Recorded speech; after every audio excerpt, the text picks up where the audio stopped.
I call her the trailblazer. She has made the impossible possible.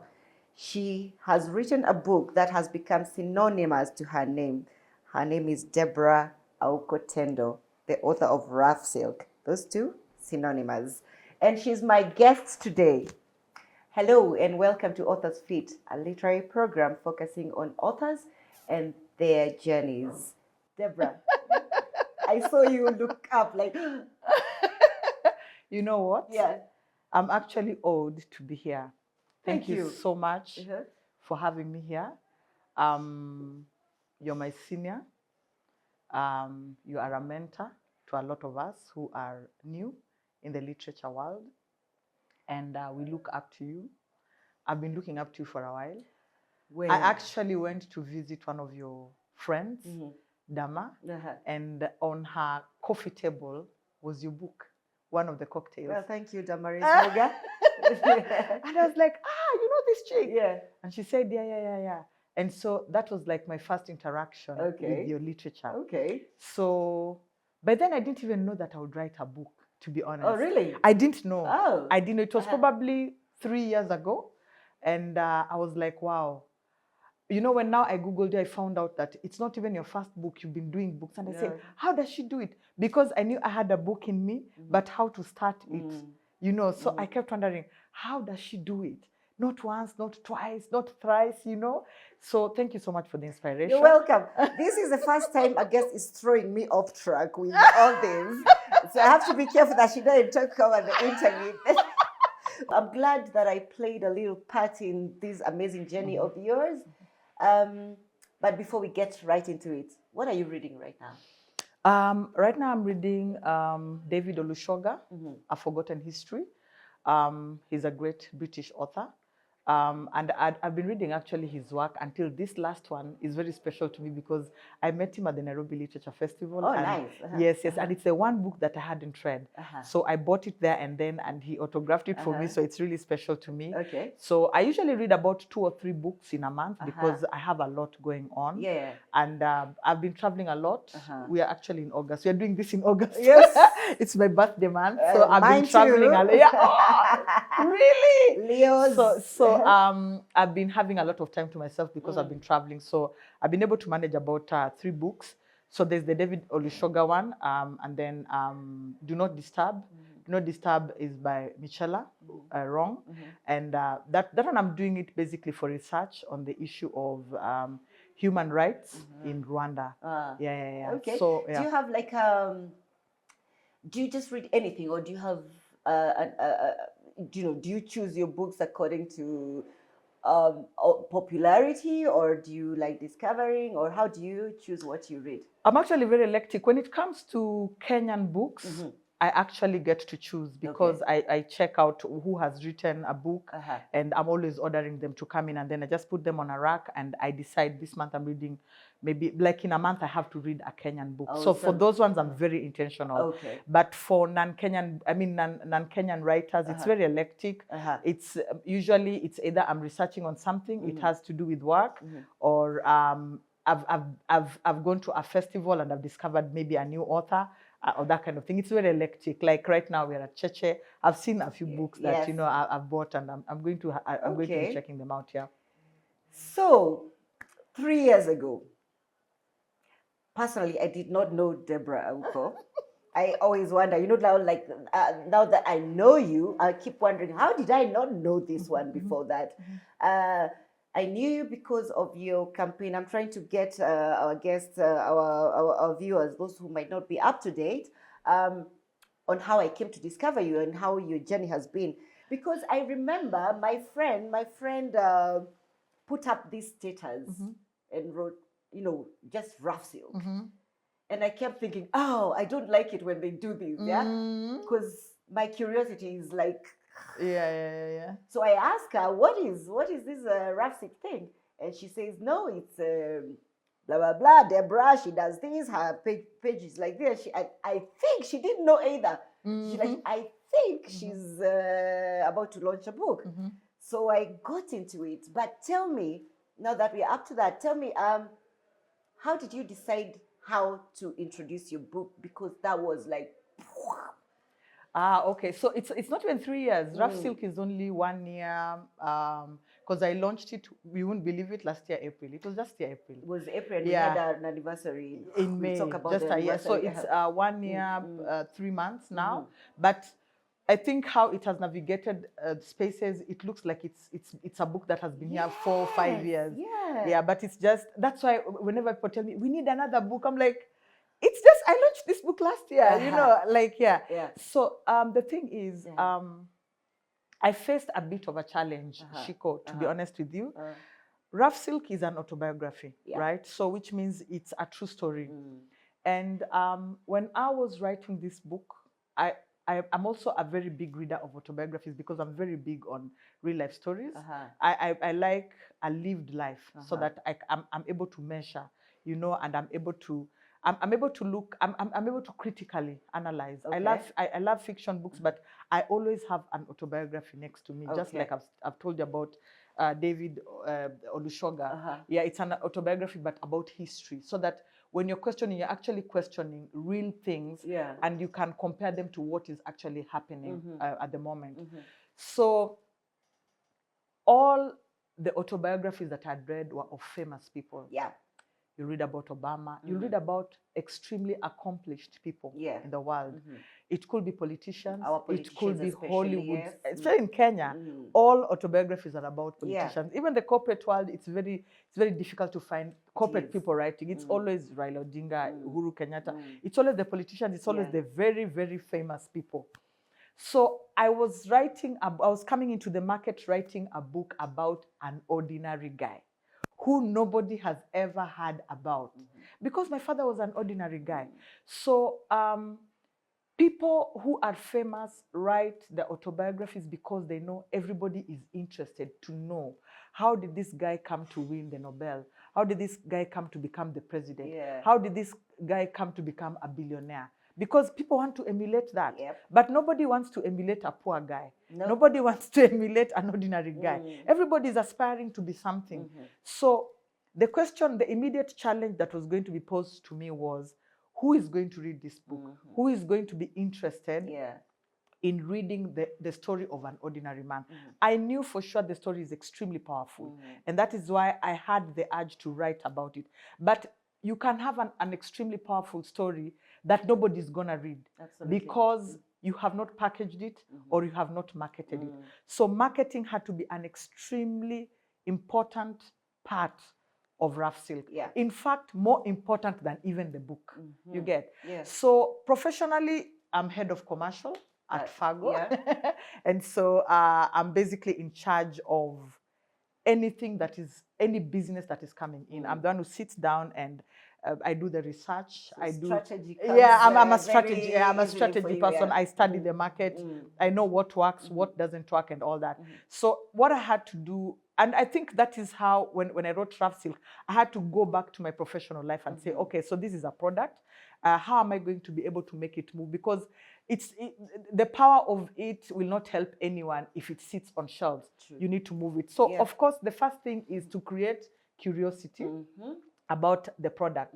So I definitely had to sit down and you know, formulate, how am I going to create curiosity about Rough Silk? So I'm lucky enough that my timeline, I think I've spent a lot of years on my timeline as a storyteller. I do write a lot. It's been active and it's themed. I have Career Tuesday, I have Roomba Roomba Friday. You know when to come. Yes, I know. I have the Sporting Saturday. So I've always had a following of people who know what to expect on my timeline. And part of it also is storytelling, because I tend to write a lot of stories. So they knew what to expect. So I said, what I'm going to do is I'm going to use what I already have to try and push the book. So to create curiosity, Kenyans really suffer from FOMO, fear of missing out. When you put something out here that people are not aware about, like, you see what you suffered.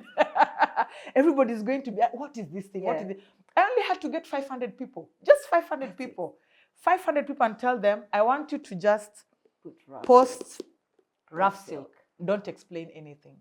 Don't explain. And you didn't tell them what it was. It's the craziest thing ever because some people were like, okay, whatever it is, let me just put it. Very few people actually asking. That my friend. You just put it, and I'm asking her. So what is rough silk? Yeah. So, okay, I don't know, but I think.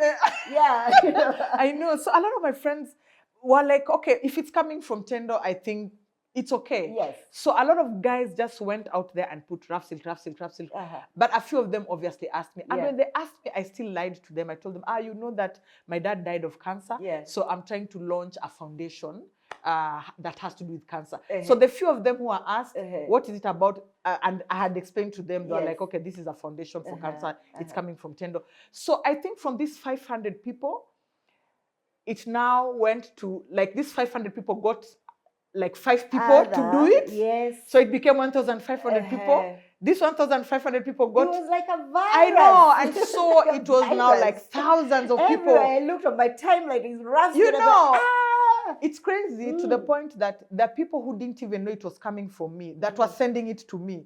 Kindly help me. Kindly help me post this. Yeah, kindly help me post this. And how did that make you feel? then I'm asking them, what is it about? Yeah. Like, I have no idea, but I think it's something good. Everyone is posting it. So, yeah, so I think that created curiosity about the brand. I think that was the point you started thinking, okay, maybe I'm on the right. Yes. And then it went viral to the point DCI looked for me. Because, no way. Yeah. It was, everybody was asking, what is this thing? Yeah. What is rough silk? So I was called by DCI. They asked me, hi, how are you? We have traced this thing called rough silk and it's coming from you. What is it? And I told them, it's a book. What do you mean it's a book? Which book? And I had to actually send them, wow. The manuscript for rough silk. My and God, just show them this book is a drama queen. I know. They're like, okay, so what has informed your decision to go through? And I explained to them, just I explained to you, I'm doing an autobiography. It's of an ordinary man. So I have to do something extraordinary to market it, So I think that is basically the question you asked me, how did I come up with that? I came up with that because it's the story of an ordinary person. I knew nobody would be interested to read it. You didn't have the sales of, let's say, of Raila Odinga. And best believe I was coming up against Duale. Absolutely. And everybody wanted to know, how did Ruto actually win the election? So I had to do something extraordinary to make this story move. When did it start? Because I'm sure this happened.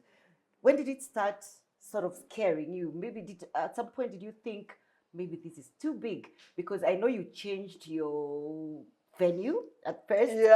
You change your venue, and then I know I suffered something I usually don't suffer from, because everybody was talking. You asked us to wear a touch of blue, and then everybody went crazy. I think blue materials ran out of stock at some point.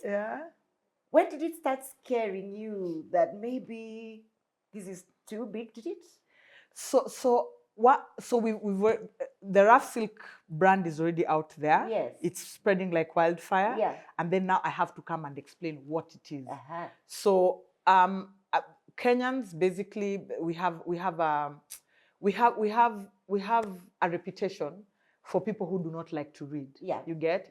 And so I knew the moment I say, okay, it's a book, guys are like, okay, whatever. Nikitabu too, So I knew, well, I've done well with the curiosity. But now when now I say that, okay, it's a book, what will it amount to? I knew it wasn't going to be really that big.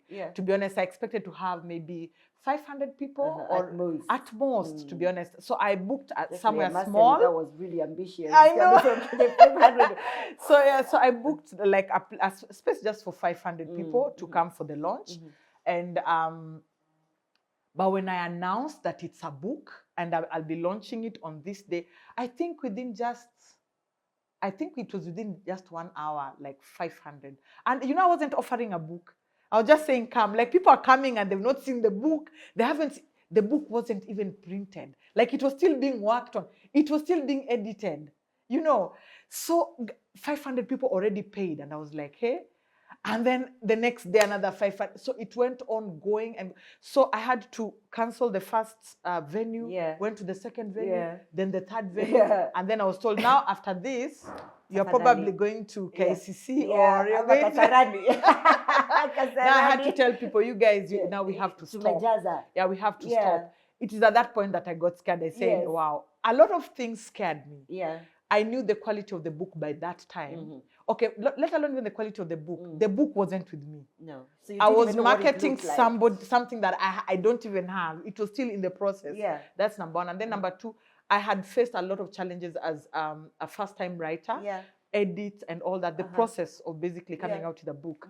And so I knew I wasn't giving what the quality that I would have wanted. So it started scaring me, obviously, when I saw the kind of people who are paying, like you know, like fellow authors, you know, and I'm like, oh my God, what have I gotten myself into? You know, and that is what scared me. Number one, the fact that I didn't even have the book with me. Secondly, the quality, and then just how fast it had moved. Yeah, that's definitely scared me because I didn't expect that. Okay, and I know you, at some point, you asked for help now. Yeah. When did, like, I know your significant other has been a really big help for you. Yeah. When did you, like, call for backup now? You know, like, guys, I need help. I can't do this alone. Yeah. So from the word go, to be honest, Rough Silk was just me. It was just me and him as the finance guy. Yeah. Like, because writing of Rough Silk had a lot to do with him, because I kept on postponing writing the book until he had had enough. Yeah. And he told me, okay, let me set aside this year. That was last year, January. He said, I'm set, not last year, the year before. Because I started writing the year before. 2022, and then I launched it in 2023. So 2022, January, he told me, I'm setting aside this money for the book. Pressure. So sit down and write the book. Pressure. You know. And it was such a casual thing. I'm seated on my bed with my laptop. I'm writing a book. Yeah. You know, you sit down, you're writing like a Facebook post. Actually, or whatever it is. I also write in my bed. Would you believe it? So I used to just write in the morning, at night before I sleep. Pale nimefika, ndo nimefika. You know, and it was just the two of us. And then, you know, once I'm done with the manuscript, I'm like, I'm done. Then you're like, okay, what usually happens, next? Then someone says, you need an editor, you need I don't know what you designer, need. You know, and then somebody gave him a name of somebody. Okay, I wouldn't want to mention his name here because it would spoil probably his reputation. Somebody said, I know somebody who can take her through this whole process. And we called this person, and I gave my manuscript. And oh my God, it was such a bad process because he kept on giving us deadlines. He kept on giving us timelines that were not being met. He can say, I'll be done with editing on this. I've given it to a group of people. This is the amount of money you guys need to pay. We pay. Then he says the book is going to come in 2 months. Okay, the first edit is going to come in 2 months. It doesn't come. You know, and then now we have to follow up and all that. Then it was so crazy. Everything was so crazy to the point I gave up. I gave up in January. In January is when I gave up. I said, just bring back everything. Let's forget about the fact. You've already paid. I've already been paying so much money. I said, just bring back everything. Let me now figure this out. That is how you saw me around January, February, going on Facebook asking, who can help me edit? Yes. And then I get Scholar. And then you get. I give Scholar the book. Who can help me do the whatever the cover? Yeah, people say Lakita. Okay. Who can help me? Would you believe? Yeah. You know, and even them, they really had to struggle with the book. Yeah. So that by the in fact, it wasn't actually edited. The first person did not. They tried, but to be honest, it was such a lousy job. Scholar really had to do a lot of heavy work, and even by the time, because I asked them, so by when do you think I can launch this book? They said April. But when they actually sat down to work, they said, oh my God, this should have probably gone up to August. But you see, I've already announced. Yeah. I cannot come back and say, okay, you guys, because when the train the way I operate is when it is gone, it's gone. We've already done the campaign out here. We are now doing we have a launch. People have paid. So everybody has to spend sleepless nights. Yeah. We have to deliver this book. Wow. And then we can work on it as days go by. They did. I know they tried. There were a few different problems. Yeah. I have the first. You have the first book. If you look at these books, they are different, kind of different covers. Of course, she's got. We'll get to that, why the covers are different in a bit. But this was that's the first first book, and I'm not giving this back. It had a few problems, but I think you should beat yourself too much about that. We all get that. Mine were phenomenal sizes. But now let's change these. We'll get back to that, but let's change this a bit and go to the birth of the story. Your father, I know you've called him an ordinary man, and I know we describe not rich men as ordinary because we have a way of judging people with the pocket. But he was really an extraordinary man. Yeah. Whom I hated at the beginning of the Everyone book. does. I really did not like him at all. I was like, God, deplorable human. Yeah. And I think that's how I don't know, is that how you saw him? Did you at some point like dislike him enough? And then you saw him as a human, or did you see him as a father? I'd like to understand the thought process of wanting to write this book. Okay, so there are two things that anyone who gets this book in their hand has to always remember. Yeah. This book is written from the lens of a daughter. Yeah. Not a wife, not a mother, not a friend. This is the voice of a child. This is my voice as a child and how I look at my father. And we always look at our fathers. Exactly. That's number one. And then number two, for this autobiography to be as powerful as it is, it had to be authentic. Yeah. I wasn't going to be the person who's going to come and say, my father was perfect. My father was a hero because he was perfect. I wanted to portray him in, as authentically as possible. Yeah. And when you do that, because as human beings, we all have our flaws. We do. Like when you read about my dad, he has his issues, but he also has his very good points, which is all of us. What was as human beings. Was the love for his children. Yes. Which is all of us. Anytime you read all these autobiographies that are out here, everybody is always talking about the nice things. The perfect. Everybody is always talking about the perfect.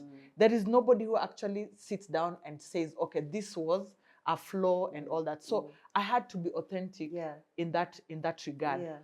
Writing Rough Silk, I wrote it from the lens of a daughter, not the lens of a mother, of a wife. If I was to write it as a wife, it would be absolutely different. If I was to write about it from the lens of like a feminist, which I am, it would be absolutely different. And definitely I've had these conversations with a lot of feminists who read this book and they're like, Tendo, how are you able to glorify this guy despite the issues that were there, like with the women, with your mothers, with all that? How are you able to glorify? And the answer is always the same. I'm looking at it as a daughter. I'm writing this book as a daughter. And I've done you a big favor to actually put the story of my hero in the most authentic, even to portray him sometimes as imperfect, so that it gives you a wholesome picture or view of what human beings are, because none of us is perfect. As you're judging him, you need to also ask yourself, am I really am I really all that? Am I really perfect? So this book sells him. First of all, I start by writing about him, who he is, and everybody who starts reading this book absolutely hates him. And then I start selling him. By the time he dies, we are all crying. Exactly. We are all crying. Exactly. Yeah. So that is actually, you see how you move with him is the same way I moved with him as his daughter. Yeah. There are days I would look at him and I'm like, but at the end of it, when he now dies, I went through tremendous grief because of the kind of extraordinary person that he was. That he was actually. Loved his women too. But still, I guess he was just a bit honest about it. A lot of them do, but they're not honest about it. How do your I know you've spoken about this and there's a bit of it here. How do your siblings look at this book? Rough Silk, the idea of Rough Silk, anyone who asks me about the idea of Rough Silk, the idea of Rough Silk starts the moment my father dies. Yeah. And because I'm the person who writes in the family, I was assigned to write his eulogy. Yeah. And Shiko, I postponed writing, and you know the way we have the, what are they called, the program for the funeral, and it reached a point where I'm the only, like, it's the only thing being waited for. Like, Tendo, when are you doing this? When are you doing this? And I really tried to write the eulogy, but it evidently, you can see it's a lot. It's a lot. It's a lot. You can't put it I in the tried 500 words. to write the eulogy, and it was just so difficult. And I wrote something very short. And when I submitted it to my family, my siblings, they said, but this is too short. This is too short. Where is the rest of it? I told them, I don't think I can write about Dad in one page. So what I'm going to do, I'm going to write a book. When I'm ready, I'm going to write a book about him. And it's my family, my siblings, who kept asking me, when is the book coming out? When is the book coming out? When is the book coming out? You know? Do they agree with the stuff you've So written? now, when now I was about to, this is the craziest thing ever. When now I sat and told them, guys, I'm writing the book. Yeah. So you know we come from a polygamous family. Yes. So we are like 5 families. How my step sisters experienced my dad is very different from how I experienced him. If I had all this time with him, it means that people who are not with him. You understand? So while I looked at him as a present father, there are people who looked at him as a deadbeat or an absentee. Absent father, you get? totally. So our stories, if we had writers in all the 5 families and they were all to write Rough Silk, our stories would be completely different. 5 different books. It would be 5 different books, to be honest. Yeah. So the first family absolutely detested him. Yeah. And my sisters, because I was always very close to my dad, they told me, we know you. We know you're going to paint this guy as the perfect man. Yeah. Please, if we find a book that says Dad was perfect, we are going to come on social media, they're going to say, this book is a lie. You better come out here and say the truth. Yes. I told them, are you able to handle the truth, guys? They said, please write the truth. Yes. And I said, Sawa, I wrote the truth in this book. And before it came out, I actually sent it out to everybody. Yeah.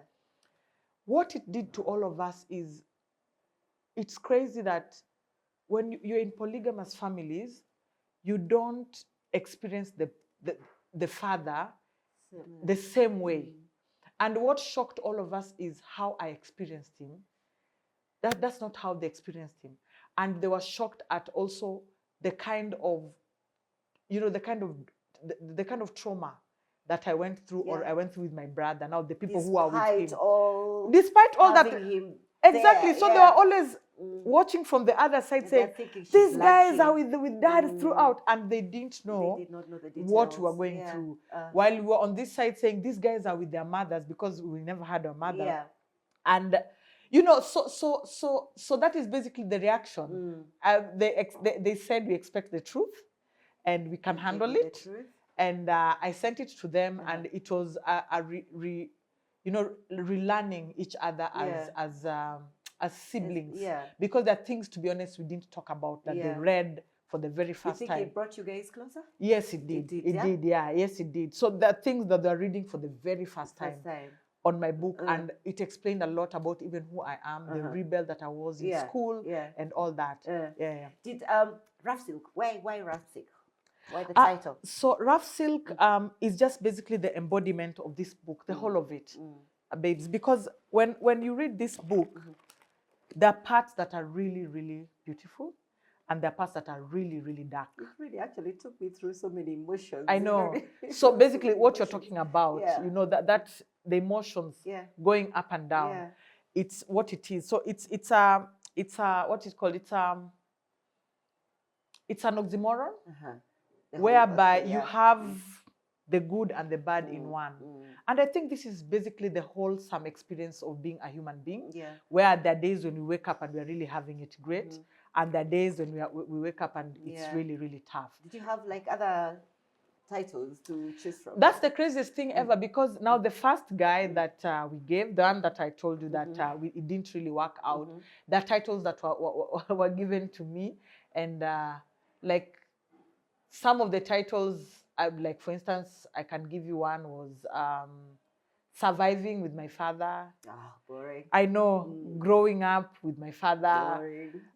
living with my, and I was just like, I think that was the first time that I realized, I don't think this is the right guy for this job, because I don't think you understand who I am. Yeah. And you don't understand how I express myself. It is not something you just dish out to people like that. Let Very some thought. pedestrian, Yeah, let's have some thought behind everything that you're doing. Let people ask that question, Rafsik. Let that curiosity come, Yeah, so basically that's how I came up with that title. Yeah. This book has taken you places. I mean, you already are a well-traveled woman, but it's taken you to unimaginable places. Yeah, that's true. Gosh, take us through it. Tell me about the doors it's opened for you. Oh my God, Rough Silk. It's crazy how you write a book and you're not thinking of people. Yeah. You're an author. You write I don't know about other authors, but when I wrote Rough Silk, I wasn't thinking about people. Yeah. To be honest, it was just about me trying to tell a story out there. And the other thing that I wanted to do is I wanted to document this book. I wanted to document this experience for my children. Yeah. And the children after them, so that they can know where the shift changed, and they can know where they came from. To be honest, that was the focus. That was it. I was to write this book and just go back to my corporate life, basically. But people read this book, and it's not even about where this book has taken me. Yeah. It's about what it has done to people and what they confess to me that it has done to them. That always shocks me. How it has opened me to get into their hearts, to get into their histories, to get into their stories. People come to me with stories that that they have not even cultivated themselves. They have not even looked back to.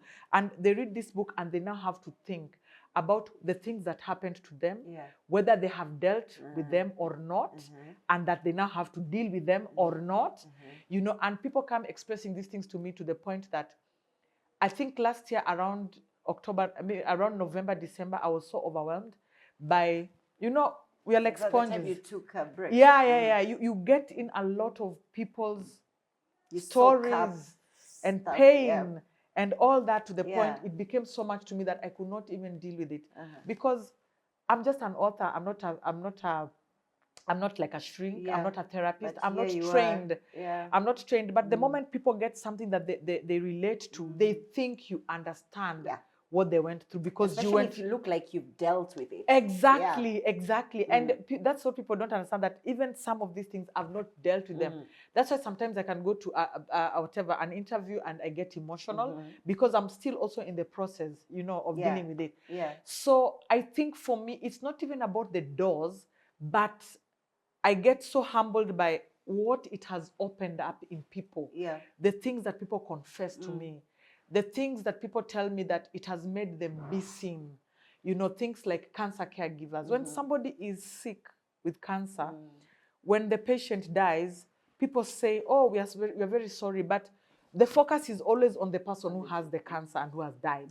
But nobody thinks about the caretaker, the emotions they've gone through, the financial distress. Having to watch their people going down. Exactly. So a lot of cancer caregivers came to me for that. There's also the HIV, the HIV pandemic, the survivors, the children of the guys who died. That whole ecosystem of HIV, that was a lot. That was a lot. Like, hi Tendo, my parents also died of HIV, and I've not been able to speak about a lot. A lot was in my DM. When we talk about the sexual assault, a lot of people come in to confess to me about the fact that it happened to them, and it's not something they've ever talked about. They just buried it somewhere until they read, and then all of a sudden they're going through so much and all that. So that is the first thing that it made me realize I did something that was quite profound and I didn't expect. That was really unexpected. But when it comes to doors, I think the moment when I was at State House and and the president Ruto tells me that some of the things you've written here are not factual. Like when it comes to now the politics, when I speak about Raila Odinga and I speak about... Did you tell him, from my point, They are factual. And I'm like, you see, this is my autobiography. You have yours. Exactly. Yeah. So let the people read and the people decide. Because from my point of view, this is actually what happened. Yes. Yeah. So that was quite an interesting moment. Or Raila Odinga, when Raila Odinga asks me, Tendo, you've written here that I took part in the coup. Who told you that I took part? So funny. And I'm like, from my point of view, you did. Yes. Because I mean, what are you doing? What are you doing? Why were you incarcerated? Like, let us call it what it is. You know. Yeah. So it has opened some of those doors where people that have actually featured in this book, you know, come to me and they're asking me, you know, questions to do with all that. So that's number one. Then number two, I think that moment when I found myself at the Cheltenham Literature Festival, I was just like, what am I doing here? Huge. That is something we don't even dream about, actually. When I know. If you think of going there, it's like another 10 steps up there. And here you are. And the craziest thing is I went without a publisher. Oh, you did? Oh, yeah. Actually, you did. I'm a self-published author. Yeah. I'm a self-published author. Did they call you?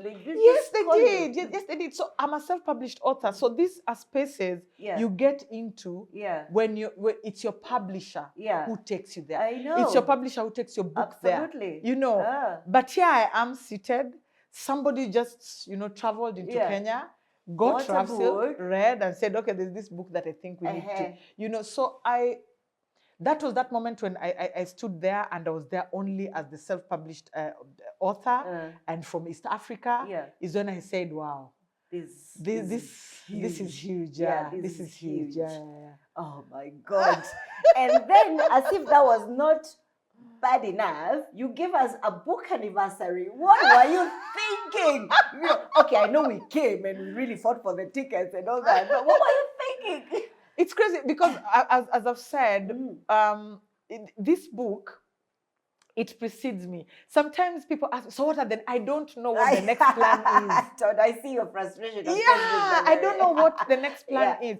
Because I sit and somebody comes up with an idea and you're like, okay, this could be a good idea. Let's go. Let's go. So it was the same thing this year, April. I took some time off social media because, as I told you, I had a lot of mental, a lot of mental baggage from just the feedback from, you know, everybody just coming at me with the issues and all that. So, I came back in March because the anniversary was coming in April. So the building up towards the anniversary, I was writing about it and just talking about the journey, the 1-year journey of Rough Silk. And people are like, no, we need to do an anniversary. Just an excuse to have a party. To do an anniversary. But you do good parties, so I can understand why. And I'm like, what anniversary? I've never heard of a book anniversary. Like, well, it could be the first anniversary. There you go. And you know, now we have to sit down and they're like, so can we do an anniversary?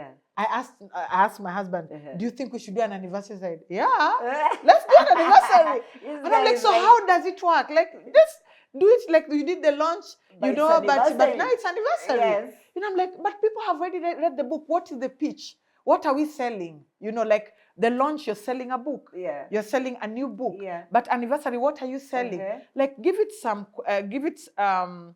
add some quality into it. Of course, let it be not something that is very expensive. That's number one.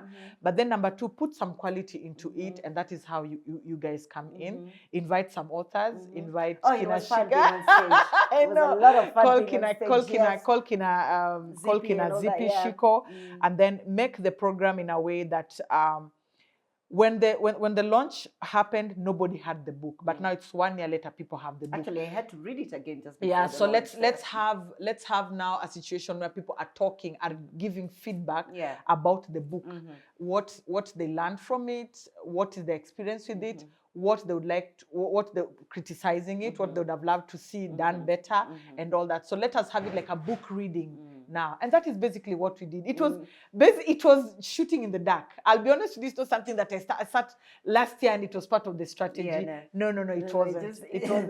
I think the book has a mind of it. So do you think it's your daddy's spirit in this book? People say that. It could be because it's a bit weird. People say that. Best believe, Shiko, I didn't know even 1 year later I would still be talking about this book. Can you imagine? Because we have hardly talked enough about this book 1 year later. I know, like it's after the launch, I was like, okay, so now we are selling the book. Let me go back to work.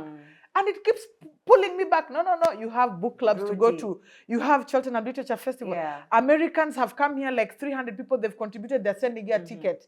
They want a tour in America. Kidogo, diasporans in the UK have sat down, they're calling you. You know, so every time I think it's over, something new comes happens. Rough Silk is an amazing story. Thank you. But you can have an amazing story written really badly.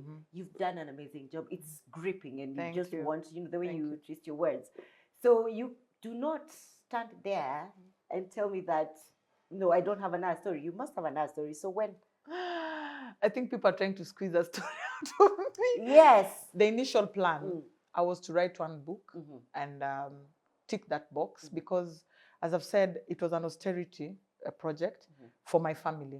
A few people, a few friends, 500 friends or colleagues and whatever, for them to have Rough Silk, and then the rest of it, just put it in my house for my children, for my, you know. And first of all, Ciku, I'm not the kind of person, I didn't go to school to write. Like, I didn't do literature at all. Neither did I, by the way. And I've always been a corporate, in the corporate world. Yeah.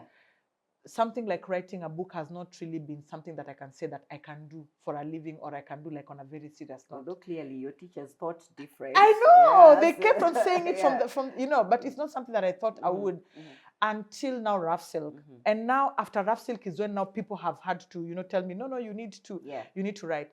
I have so many stories, to be honest. Just from Rough Silk, and there are people who have told me that their publishers have told me Rough Silk should have been at least 3 books. I know. Can I tell you how you start the next book? The tree. I want you to, you know, this Genesis. Where is that tree? What is it called? That tree. The author. Yeah, the author. I need to read something. The publishers said it should have been 3 books, not just 1 book. Absolutely. I should have written a book about my mother, and that's it. I should have written a book about my father, and that's it. I should have written a book about myself, and that's it. So, but you see, I wasn't thinking commercially then. I just wanted to put one story out, and it has everybody, and we are out. Yeah. But so now, I definitely, during the anniversary, you remember, one of the things that you guys had to do was when Celine asked, what is the next book that you'd like to see from Tendo, and people wrote about it. Would you believe that was made? To date, I've not opened that envelope. Because it scares me, number one, and then number 2, it will put me to task. Because now it will align me to, okay, now you need to sit and, you know, so you do need this. to be mentally prepared. So what next is, I'm definitely thinking about writing the next book. And it's something probably I should start thinking about towards the end of this year. And I'll really take my time with it. It will not be like Rough Silk, like really rushed. My question is, I don't know whether to do it as fiction or to do it again just as a true. I know. I don't know. I don't know whether to do it in second person or as myself, because it's crazy even when people tell me that this, what is your writing style? I don't know what my writing style is. It's people who tell me this is your writing style. You know, you know, I don't have those basics. I don't have those basics. I'm just writing a book. I'm just writing a story. How it comes out, it's people who define me. I don't even have that. So I think I will sit down with it towards the end of this year and actually write. But I've done an essay. I've done an essay to do with women in the polygamous state in Africa. Why it was there before and why it is a challenge right now. So I have done that, and right now I'm doing the issue of I told you human rights in Rwanda. Why I'm reading a series of books, including They Do Not Disturb. So that's what's next. Okay, I'm just glad to hear that there's a book coming up. Can I tell you something that I learned from your father? I know, you know, the way people are giving you serious feedback about this, that I had to, I thought about my sexual whatever. Mine is really strange. It's not funny. I learned how to cook ugali. When I read that book, you're describing how your dad cooks ugali, and I'm like, let me try this. And that's how we've been cooking ugali since. Are you serious? Yes. So, I mean, and I love that you said that. Because the first team that I was working with, they're like, well, people know, who are you writing for? And I said, I'm writing for Kenyans and I'm writing also for non-Kenyans. Like, all Kenyans know how to cook ugali. And I was like, what about the person who's going to read this book who doesn't know how to cook ugali? What if this book one day ends up in the UK or in the US, or it's being read by somebody who does not have, you know, our orientation, our culture as Kenyans? When you just say ugali, what does it mean? You know, and interestingly, it went all the way to Cheltenham. And, you know, the white people are like, okay, so this ugali thing, so this is what, you know. But you see, those are the bits that were humanizing your father, by the way. I mean, you could sit there and write about his shenanigans out there, but things like this also were endearing. You know, they made him endearing. And nobody looks at it as part of educating the world about our staple food as Kenyans. Absolutely. And how we do it. What is ugali? What is it made of? How do you cook it? How do you eat it? How do you know when it's okay? You know, it's part of it. I mean, how dare we read West African books and we can tell how fufu is cooked?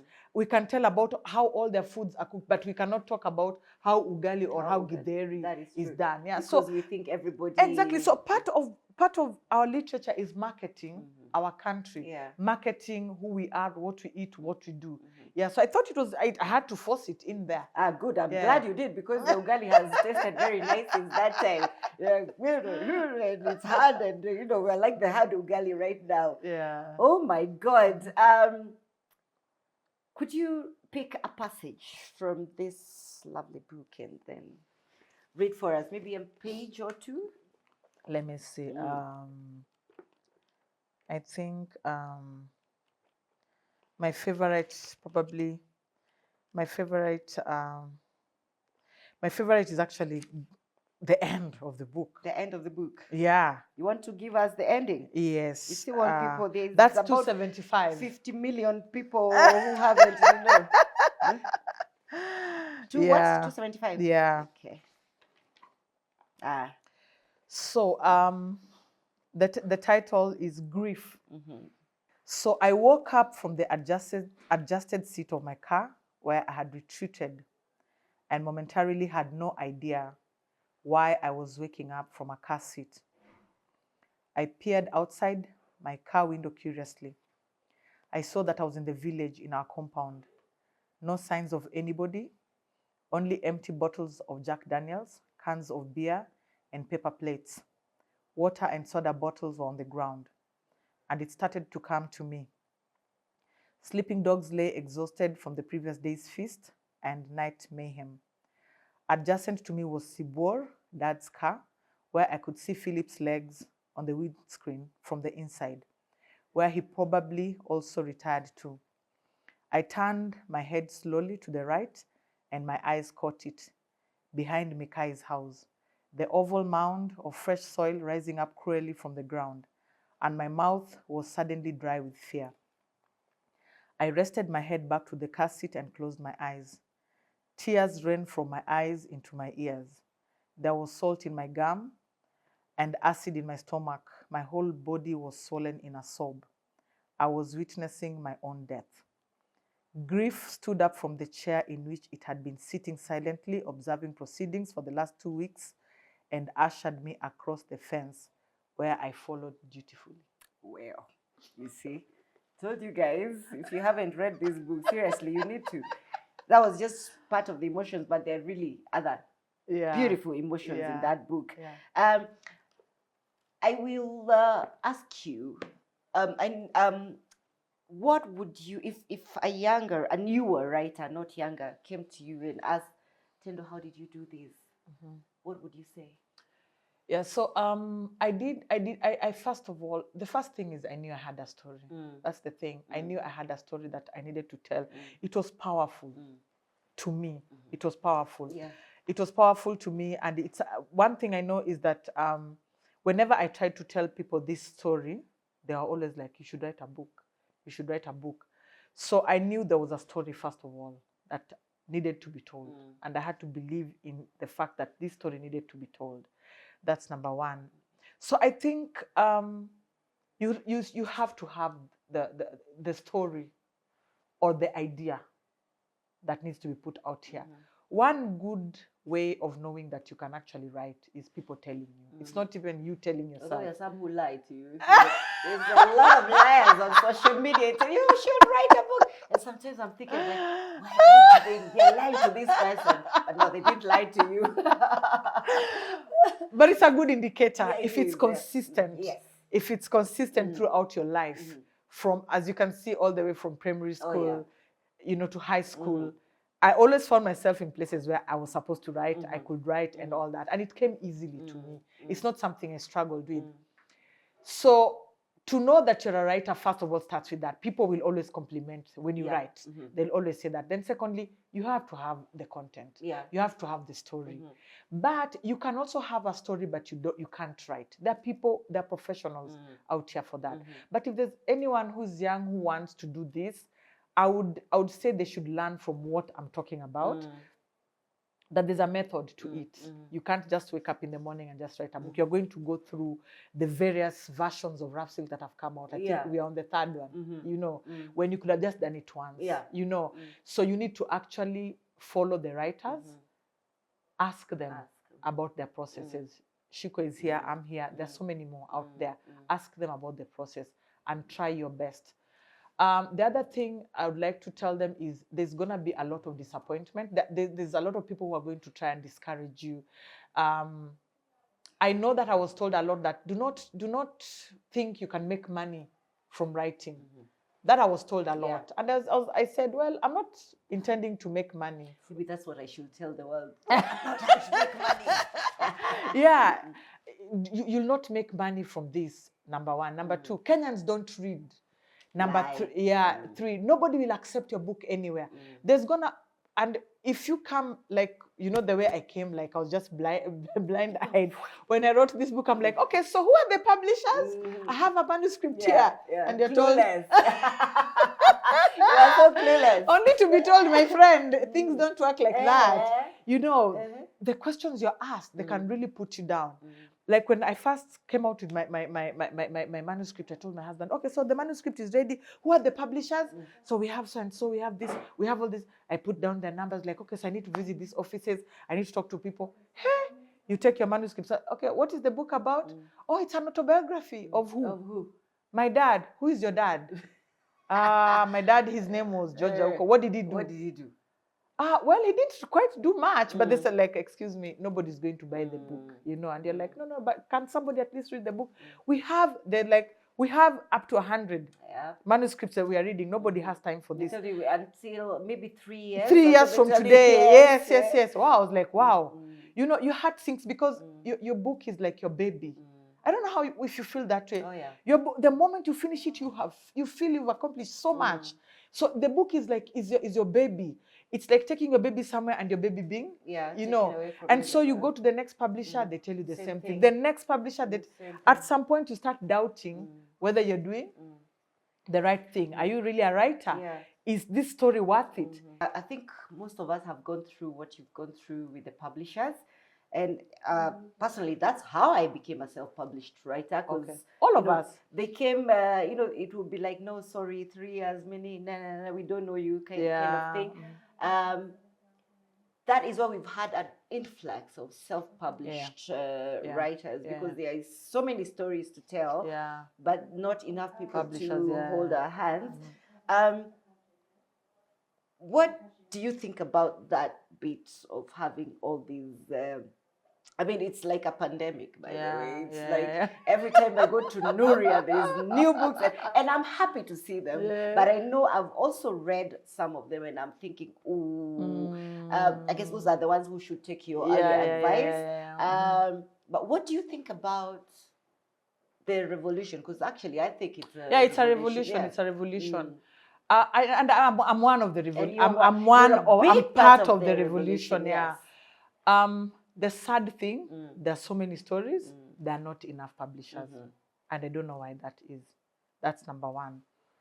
And when we have a situation where we have a lot of stories and not enough publishers, and people are empowered to write and to actually self-publish, what happens is the standardization or the quality goes down. You get what I mean? Like Rough Silk shouldn't have had to go through all these cycles of edits if a professional would have taken it up, because I would have just given it. They would have sorted what needed to be sorted, and the moment it comes out, it's a great book. Yeah. But we had to go through because I was just part of the problem with the system, or rather the first, it's lack of the first version. actually. Yeah. You want to put a story out there, but there's nobody to to help you. So, although you didn't reach out to me, and I've told you a few things. You see the way you're saying you discovered me after Rough. It's the same way I discovered. Oh, no. I actually discovered you earlier, but I just thought maybe you are. Actually, there are a lot of authors I should have looked for, but I just felt they were very like unattainable. Oh my God. Yeah, they were unattainable or something. I just said okay, but I kept on writing on my timeline. I need help with this. I can go back to those posts. Yeah. I kept writing on my timeline. I need help. I need help. Yeah. So when we do not have publishers who are willing to take the influx of stories, people are going to self-publish. Yeah. It's an open market.